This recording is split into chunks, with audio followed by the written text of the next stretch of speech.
All right, I'm going to be a little lazy today. I'm just going to piggyback off of Cowherd. I used to like him. He's kind of turned into everyone else and just sucks LeBron's dick all the time. But he had some fairly decent things to say. And I'm going to pretend like I have a co host and just respond to what he says. All right, so let's talk Jokic. That series just got interesting.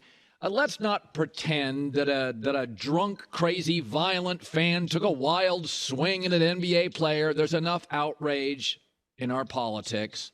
Take a deep breath. This was not outrageous. Correct. It was a close, intense game, and Jokic went over to retrieve a ball. Now, that's a no-no, letter of the law. You could, suspend him for a game, but it was a 3-second moment with the owner, a road player, then it ended. You warn both, you give them a fine, maybe that's it. It's become a very entertaining series. We're already missing Chris Paul. Let's not take out another star. The NBA is guilty too. They sell tickets, every ticket possible to fans. Used to be the media was on the floor and it was a bit more professional. Now it's alcohol. Everybody's liquored up. They're on top of the players. There's more heckling than ever. It gets, like this moment, a little, unraveled. But it's the owner. It's a star. It was a flop. The owner's got sort of a young Mark Cuban vibe. And it was a flop. It was a flop. Man, that was a flop. We have fucking owners flopping now. But that was a really interesting point. I hadn't even thought about how drunk and people with money to blow are on the sidelines instead of reporters now. Big of a deal. It's not that big of a deal. Again, if you're my age, you've seen Vernon Maxwell run into the fans. Malice in the Palace. That is nothing. If the NBA is going to sell every ticket, people on the floor, liquor everywhere, you even have owners who are touching the ball and won't give it back. Let's be hospitable hosts. We already screwed the guy in the MVP. Let's be nice. Did he just admit that Jokic series. got screwed in the MVP? Because everyone else is saying MB got what he deserved and has been deserving.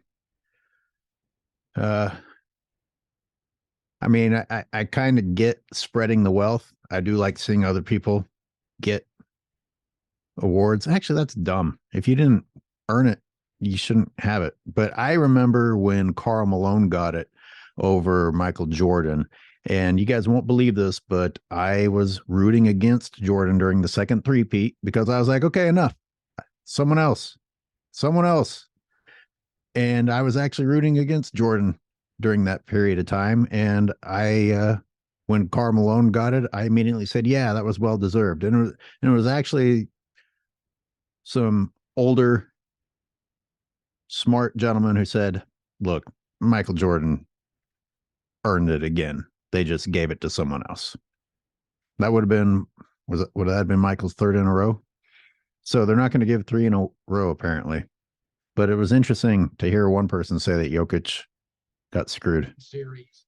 I think Denver's going to win the next 2 games, but I just don't think. Don't inject yourself into the series, right? I think the NBA historically has done a good job. The longer the playoffs go. You forgot about 2016.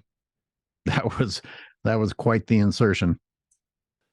The refs swallow their whistle. They get out of the way. Warrior fans think they're getting hosed in the series. All you do is jack up threes. Lakers are a physical team. Lakers are going to shoot more free throws than the Warriors are in every game in this series. Just the way it's going to be. It's not the referees. Handle the ball. Don't play poorly.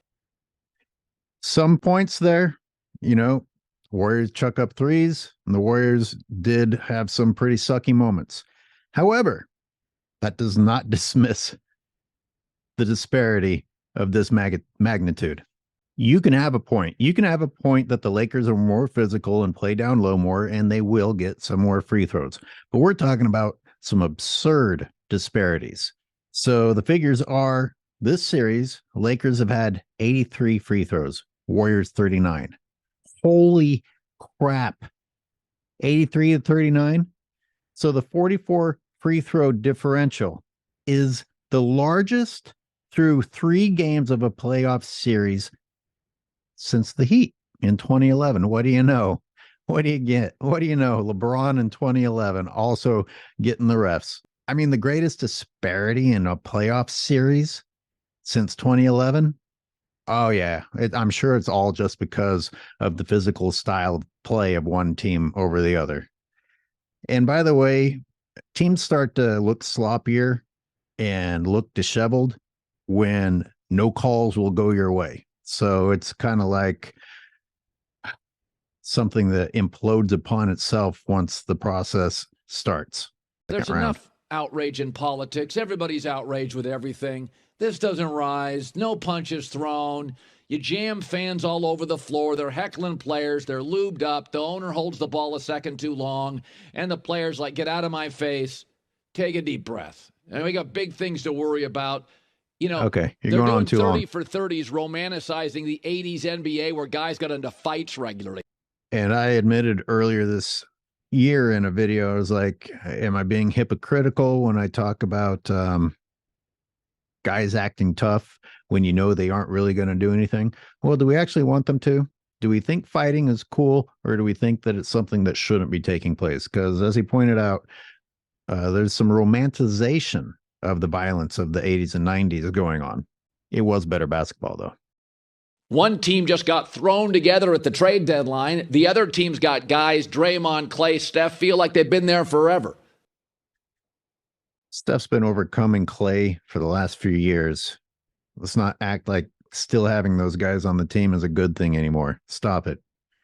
Clay looks like the scaredest child ever sometimes out there. I mean, it's just over the top, absurd. Anyway, enough of me Clay bashing. Lakers thrown together at the trade deadline. You make it sound like a bunch of accidental pieces just landed there. No, this was some masterful shit with some masterful results. Now, you'll notice who's being featured in the background of Collins' drop. And I'm going to go into this more deeply this summer, but I've touched on it several times. There's a little bit of brainwashing going on when you put someone's face up and you talk about a team's success, because Colin's actually been going on this whole segment about how whatever Anthony Davis does determines how the Lakers end up. I mean, Colin went on to say that LeBron is pretty much kind of in the background, except with a few spurts of contribution here and there. Well, Jesus Christ, that's the definition of a bench player. Someone who comes off the bench and gives you a little bit here and there. Get his fucking picture out of the back. Fucking why would a bench player, role player's picture be there when you're talking about how everything about the Lakers' success depends upon Anthony Davis? So I'm not going to watch. I'm done. You know, there's only so much you can take. There's only one thing that would redeem all this. It would be if, in fact, the Warriors go down 3-1, come back, and after coming back down 3-1, Steph goes, and I think that's what makes me the greatest of all time. No, I would never want Steph to sound that douchey. Holy shit, that's douchey. Oh, yeah, somebody actually did that. Fuck. What a despicable piece of shit. Look, it's just really disheartening when the first video I put out this year in October said, oh my God, here's the script already. They're pretending that the Lakers are a worse team than they are so that they can pretend that LeBron overcame an obstacle in order to find his way into the playoffs and then win the whole thing. I mean, for fuck's sakes, it's like you read the script I wrote. I mean, that's how predictable the goddamn NBA is becoming. Fucking the Lakers were never bad. They got even better. LeBron taking a lesser role is helping them win. And when he hogs the ball, they lose. And yet we're having to hear that him, when it becomes undeniable that he's not really in the mix of the important plays, then you pretend that that was his strategy. No, it's called sucking. And finally realizing you got to put away the three ball and stop airballing. But then LeBron will get as much as he can get from LA and AD. And I think he's going to go back to fucking Cleveland, where Donovan Mitchell and that squad will have had yet another year to get even better together. And then LeBron will arrive and be carried there as well. And then say that he brought it home to Akron again. I mean, for fuck's sakes, that's exactly what Adam Silver and LeBron talked about over dinner. Wouldn't that just get people talking? Wouldn't that just be the best? Oh, but what if we could get your son in there too? Maybe your son could join you in fucking Cleveland. I'm fucking done. Fucking done. Oh, and I just saw that Draymond decided to suck his future teammate's cock during the press conference. You get fucking humiliated, and your response is to go and find a way to suck LeBron's dick and expose your teammate. I mean, he basically was trying to make Curry look bad.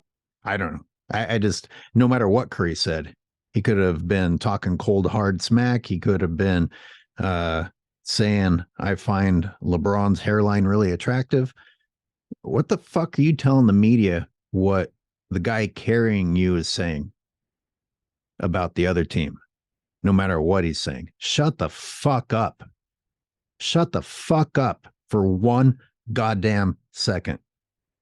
Oh, and by the way, when I was talking in a previous video about not having any bodies to throw at AD, and I called into the radio station and they're like, well, that's what Draymond's just going to have to, he's a great defender. You just don't want him to get in foul trouble. Well, holy shit. How the fuck do you expect Draymond not to get in foul trouble playing against someone who is way bigger, way more skilled, and you don't want him to get into foul trouble, especially down in LA? Jesus. No, it's fine. It's fine. We're all short.